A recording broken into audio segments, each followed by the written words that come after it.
Hey everyone, aloha. Say you have the engine out in your Volkswagen. There's some things that you're going to want to do when you have the opportunity to have all this space in here. Stuff that you want to check, things that you want to replace, things that are a lot easier when there's not an engine in here. So we're going to be going over those things today. Glad you're with us. Let's get started. All right, first things first, let's get clean. This bell housing has quite a bit of oil in it. I'm not sure if it's from the engine or if it's from the seal behind here. Regardless, I'm going to clean this up. And I also want to take this opportunity to clean the whole inside of this engine compartment out as well. But before I do this, I'm going to use some plastic bags to cover up electrical components, and then also anything that, like for example, where the heater tubes enter the passenger vehicle. I'm going to plug those up with some plastic as well. So this is just the standard engine degreaser, and I want to get in there and really kind of clean this bell housing up. I don't want any of this oil in there. So I'm going to spray this in, kind of let it soak. And then I'm also going to spray like the inside of the engine compartment too. I want to kind of clean this area up so it's nice and clean when I go to reinstall everything. We are looking a lot better already. So that was the kind of really heavy duty hardcore toxic cleaner. Now I'm going to go over that again with some Simple Green, and that is a more natural, environmentally friendly product. So that's what will be in there when I'm working. Like any kind of residue, it'll be this Simple Green stuff, and it won't be so nasty. And all right, now that we have the engine compartment and the bell housing all cleaned up, we can take some time and do some inspection. If you have any electrical problems with your lights or anything like that in the back, now's a good time to get in here and take a look. For example, my backup lights weren't working. Like I said, this is a vehicle that I purchased recently, and so I'm still kind of learning about it. Backup lights were not working, so I knew something was going on, and I did some kind of crawling around under the car trying to trace what was going on. Found the part where it connects with the transmission, and then followed it back, and I could see there was a wire right here that had been severed, and that's coming out of the sensor from the transmission that indicates when the car is in reverse. So I gotta figure out where that's supposed to go and reconnect that. Now's a good time to look at all the wiring for your lights. Make sure there's no problems there. Backup lights, I was able to get this pretty clean back here. One issue that I found, now's, like I said, a good time to really take a close look at all of your wiring. I found one of these wires that go to the regulator is in pretty poor shape. As you can see, I mean, this looks like it maybe melted or got too hot. So I'm going to repair that, go back to where the wire is solid. And then also, I don't know if you can see in one of these, oh, right here. This looks like it got too hot as well. And I'm going to cut this back and inspect inside here to see if it was one of the wires inside or if it came from somewhere else. So take this opportunity to really check out and take a close look at all of your wiring. Actually, what I'm going to do next right now is this is a really good time to, if you haven't done this already, move your fuel filter to outside of the firewall and underneath here. But I've already done that, but what I'd like to do is install an inline fuel shutoff valve right here. So when I change the engine or change this filter, that's a real easy on-off deal. So I'm going to do that now. There it is with the shutoff valve installed inline. Make sure that you line up the arrow. There's an arrow on these that shows you the flow of the gasoline. You make sure you have that right. And then now, anytime I need to change the fuel filter, that's really easy. Or when I need to change the engine. Another thing that you might want to take the time to do is just go ahead and replace your accelerator cable right now. They're fairly inexpensive, and who knows when something like this will happen. And you'd rather do it now than later. So this is a pretty simple fix. You come down here and disconnect it right there, and then you can pull it out, and then the new one you feed back in through here. Ooh, there's water in there, that's not good. Make sure you lube it up before you put it in. This is the tube that the accelerator cable comes through, and it just must have gotten some water in it when I was cleaning out the engine compartment. So I'm just going to use my compressor, and I'm going to see if I can blow that out.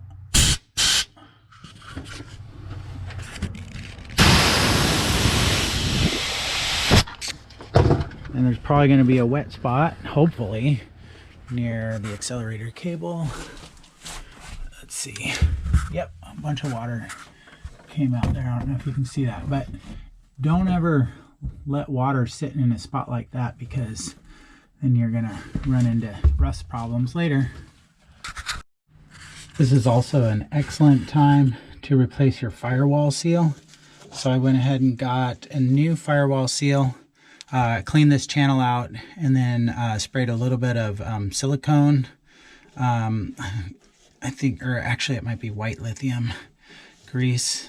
Anyways, I'm gonna have to use 2 hands with this, but it basically is gonna require some elbow grease to get this fed up and through there and all the way across here. Well, there's the new seal in, and believe me, that was not an easy task. I'm pretty worn out, actually. I'm not going to do this one today because that's probably going to be same story. I'm going to give myself a break, but nice new seal. Hopefully will not have to be replaced again for another 50 years. One of the things that concerned me was it looked as though these wires had either heated up internally and started melting the sheathing on them, or they got hot from something externally, like possibly an engine fire or something way back when. So I cut these open. I cut the sheathing open to look at the wires so I could inspect the wire inside. That all looks really good. I was thinking I was going to have to replace some wiring, but the heat appears as though it originated from the outside. So I think the wires are good, but I am going to go ahead and replace this regulator because there's just too much weirdness going on here with some, it looks like some wires got fried or something, or too hot. So it's just not worth it gambling with this old regulator. So I'm going to pull that off and put a new one on.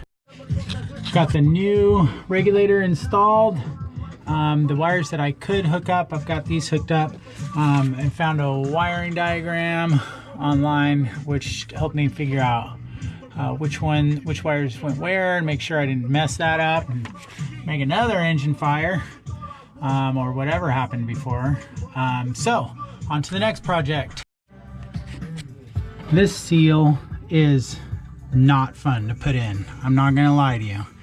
I started on one side and kind of worked my way around. I'm almost done now.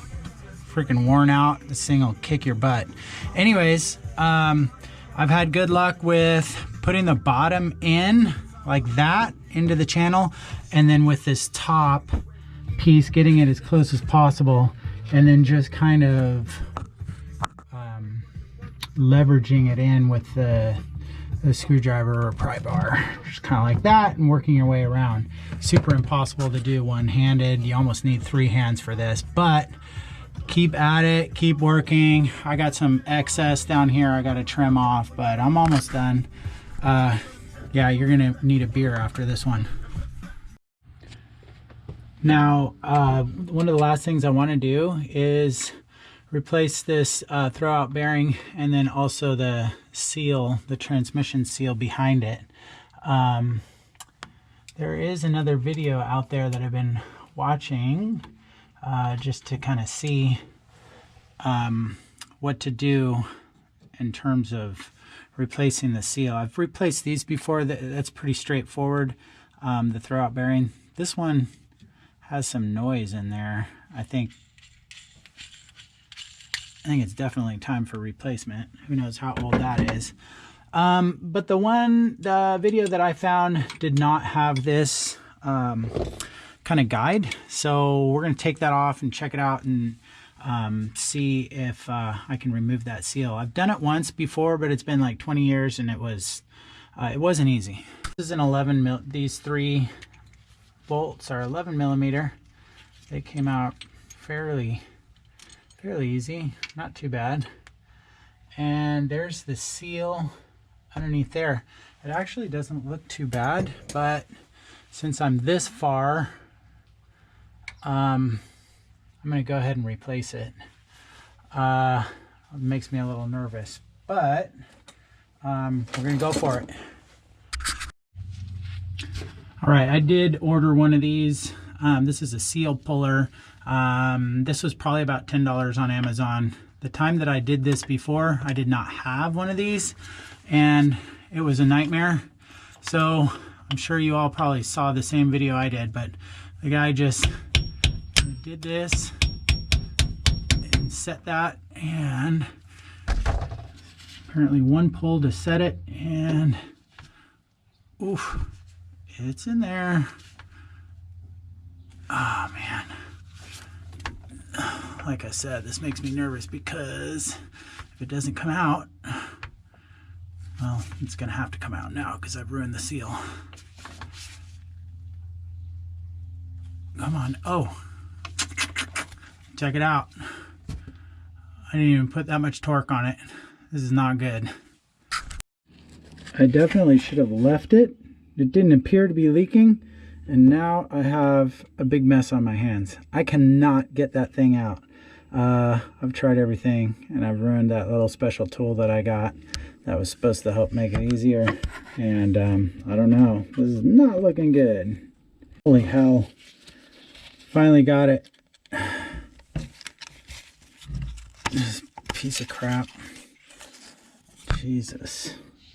Hopefully I didn't mess anything up back there. Jeez.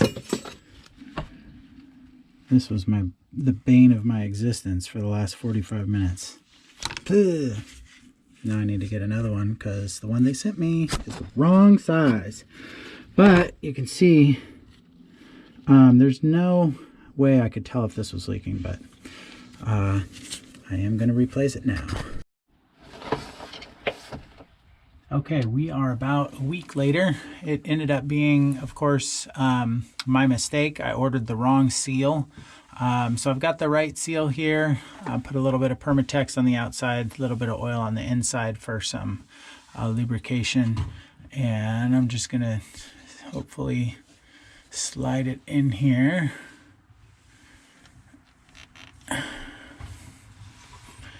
And I'll see how far I can get it. And then I'll tap it in the rest of the way. It's going in pretty easily, actually. Small piece of wood that I'm gonna see about gently tapping this in, going around, easy peasy. Here's what it looks like when it's in there flush. It's a nice tight fit around there, and this guy goes in, and I'll put those bolts in and we'll be ready for the throw out. I was able to get this throw out bearing on without too much hassle. What I did was I extended this out the arm all the way, and I was able to kind of bring this in at an angle and slip it over this at the same time. I wish I would have filmed it so you could see. And then push these up as I was pushing this back, and it just kind of clipped into place. The other option is to just slide it in and then use your needle nose and pull this clip up and over this little elbow in the back. You can see where it clips in right there. All right, well, that's it for today's video. One other thing that I probably would have liked to do is change the oil in the transmission, since it's so easy to access. But I do want that oil to be warm, so preferably after test drive. That way that oil will flow out and it won't sludge up in there. So that's probably the last thing that I would have done. If there's anything else that you would have done after having the engine out and access to that engine compartment, leave it in the comments down below. I'd love to hear about it. But as for me, I'm pretty much ready, and that engine over there is going to be going in as soon as I get a chance. So I'm excited about that. That'll be in the next video. But hit that like button if you found this video helpful. Aloha for watching, my friends. We'll see you next time. Mahalo.